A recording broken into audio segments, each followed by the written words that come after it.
Hey guys, this is Inkbox here on the behind the camera, and we are here with Mr. Y.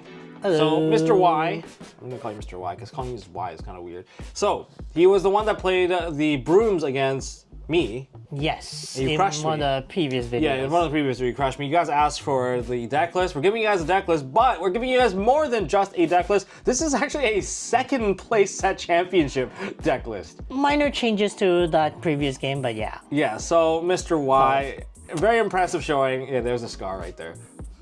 Whatever, man. You guys don't take it lightly. It's very surprising when it quests out, man. It quests out like turn 4 and you're cooked.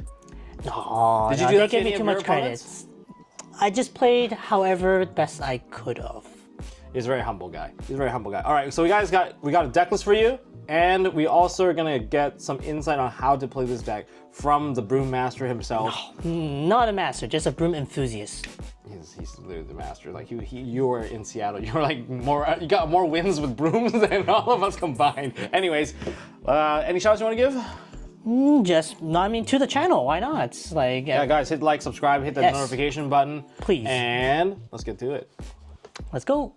All right, let's take a look at the deck. What do you got? All right, for starters, we have 4 of this one-drop Mickey Mouse, the Food Fight Defender. Sticky Mickey. Yes. Well, he's known as Sticky Mickey anyway. And then, obviously, because we're making a Broom deck, 4 Magic Brooms. You play this very differently. Luminary Keeper. You play it very differently from other people. No. Yeah, no. Most people crack their brooms pretty quickly. You never crack your brooms.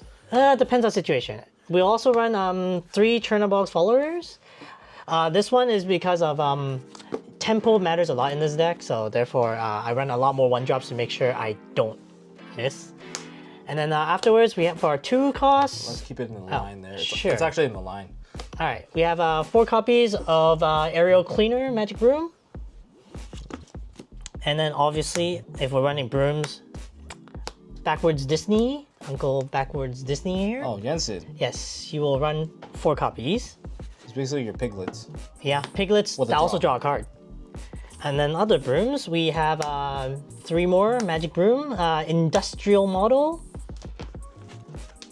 I didn't even know they existed. Well, it was set 2. Okay. We have 2 copies of Madam Mim. Just 2?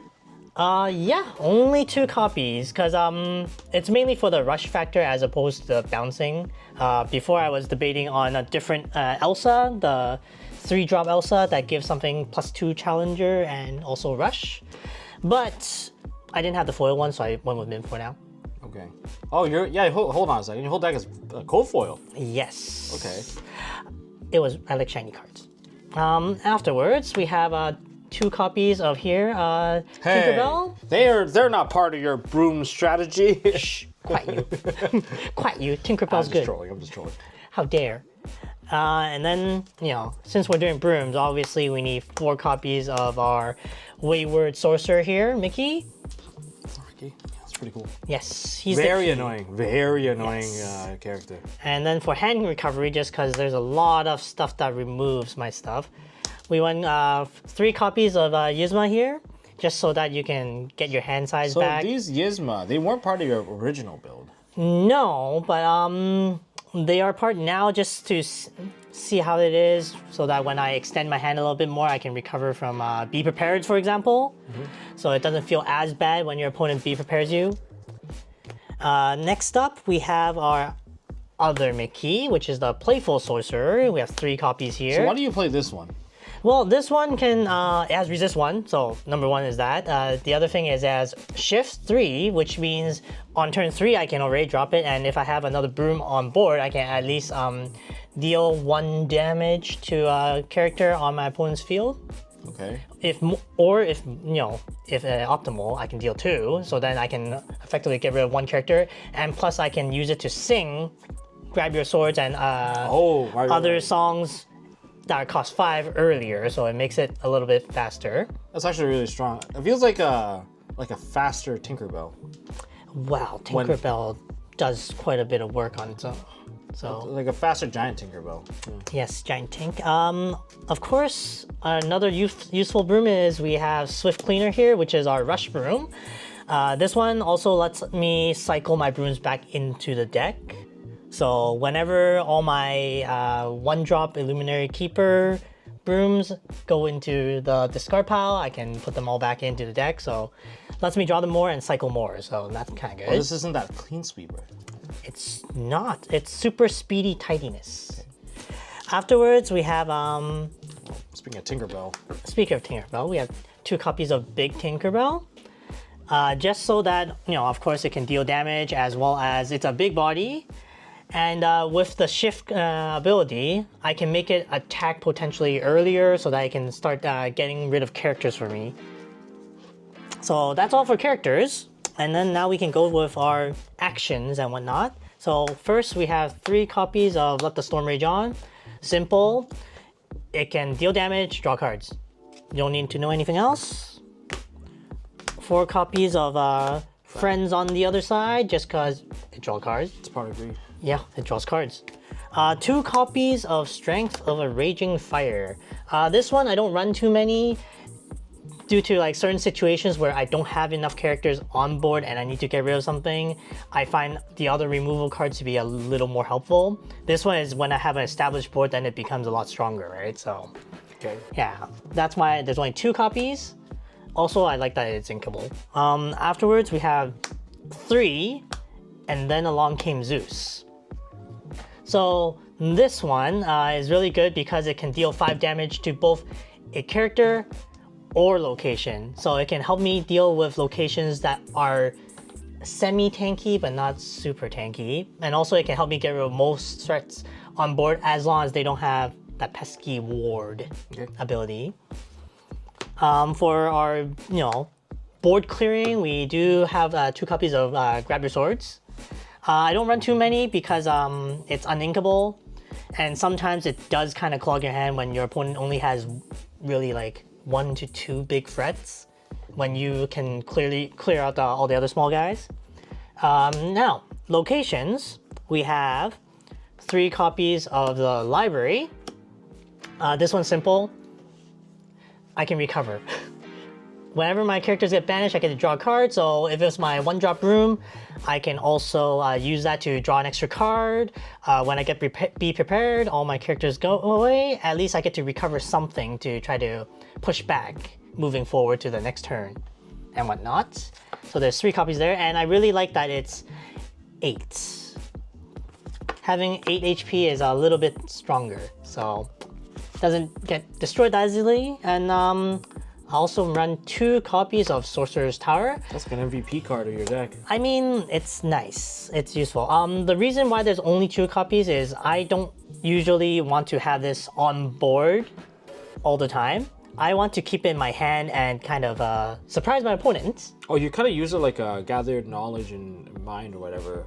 Yeah, Don't want to get too lore, but basically it surprises the opponent, right? Yeah. You just like all of a sudden, rather than questing for 6 for your 3 Brooms or whatever, now all of a sudden you're questing for like 9. Yeah, so it's there to throw my opponent off because when they least expect it, they'll do the count. It's like, oh, I have 1 more turn. It's like, nope, you don't. You don't get a next turn. Something like that. And in addition to that, it's also worth noting that you can still move normal characters in there by paying 2. Oh. And then those characters also gain an extra lore. Oh, that's actually something you got me with. I completely forgot that's like you moved a Mickey in there and you quested out with the Mickey. Yes. That's very. So very therefore, it comes out pretty clutch at times and Late game can throw is your very opponent off. So, or if you have an early game and you're already set up with a bunch of Brooms, just tempo your opponent and start running. Well, you kind of change all your Brooms that used to quest for 1, and now everything's hyper aggro questing for 2, except for the harder to break, and you move in there for free for Brooms. Yeah, so it's a very like techie card. The way I'm running it, as opposed to how like a lot of Broom builds spam it, kind of thing. I think it's cool. But yeah, that's it for the deck list. It is at 60 cards. Exactly, because I like to, deck fin for deck winning. All right, so you have right now set up a play line priority Mulligan chart. Care to explain it? All right, so first thing is this deck relies heavily on tempo, so you have to make sure that as much as possible you don't miss a drop, and then based off of what you do get to have in your hand, then you kind of change up your plays. Like for example, if you start off with both these guys, then you can try to do a play based off of this Mickey on as your turn 3 drop. Otherwise, you obviously would prioritize getting this guy so that you don't miss a drop. And then if you do have Yen Sids, dropping this turn 1, dropping this turn 2 nets you more card.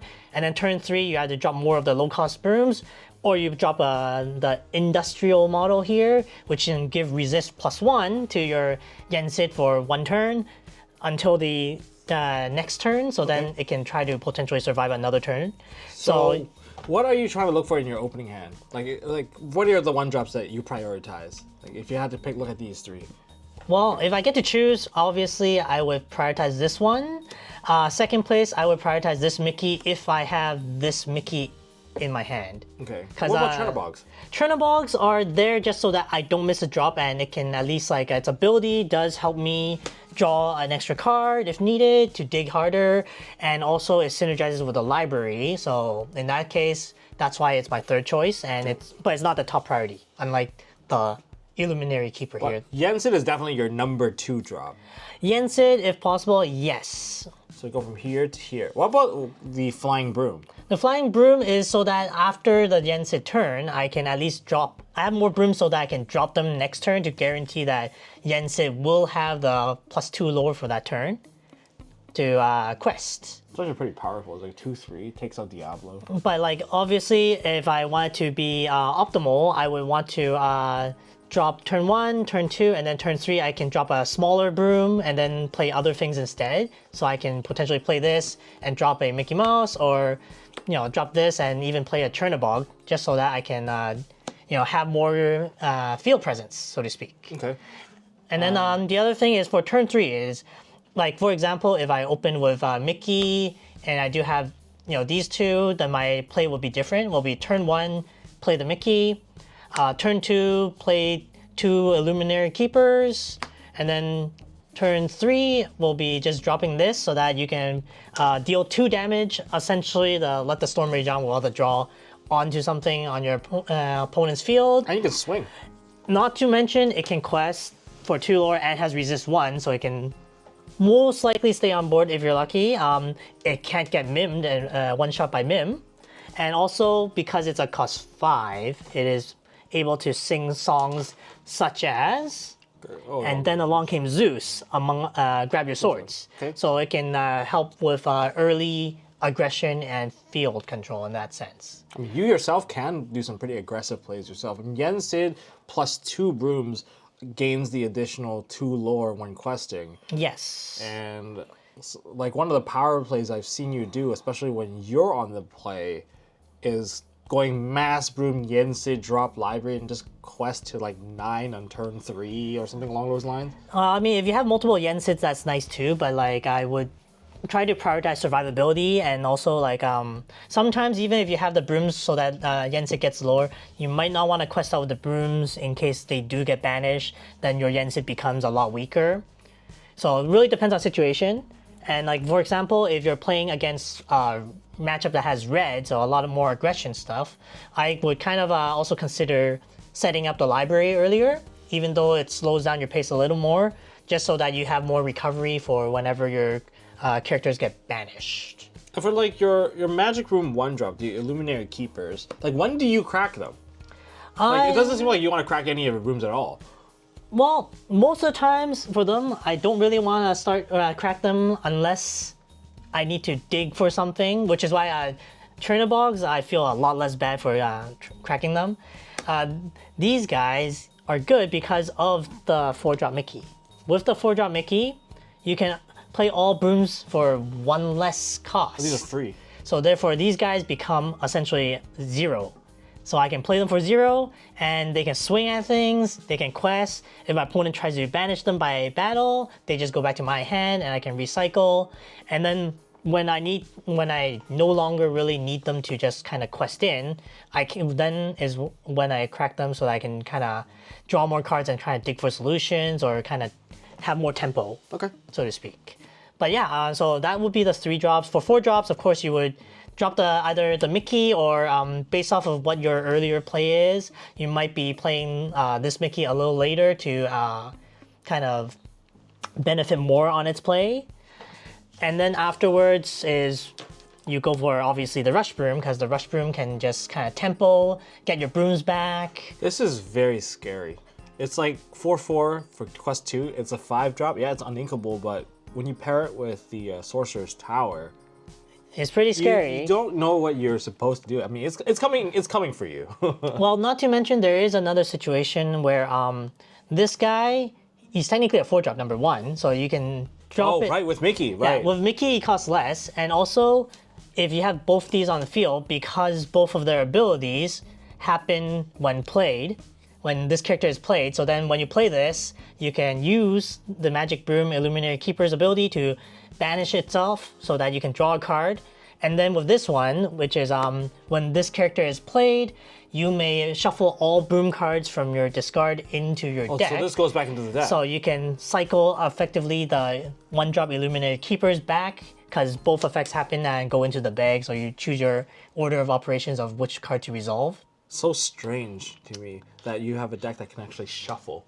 So yes, You know? it feels really weird. It's very uncommon to shuffle a deck. It's really weird to shuffle in Lorcana, especially with 60 cards. It's kind of hard.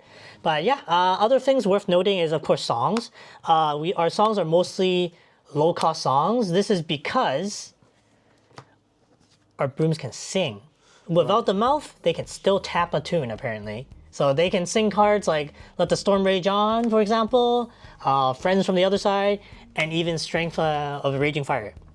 Very cool, very cool. So yeah, and then the bigger broom, of course, can sing Grab Your Swords, in addition to, and then Along Came Zeus. So it really depends on the situation. And you don't feel bad singing with these brooms if you have Mickey on board, because if your opponent tries to challenge it because they're vulnerable, you get them back to your hand anyways. I still find so this is so scary. If they challenge, break it, you just drop it back on. It's almost like bouncing back, like you're just bouncing back your opponents to like Madam Mims or their Elsas just so they can come back down on you again. Yes, and with its attack power, it arguably helps me a lot with punching out locations. Oh yeah, of course. As well, because it's a 4.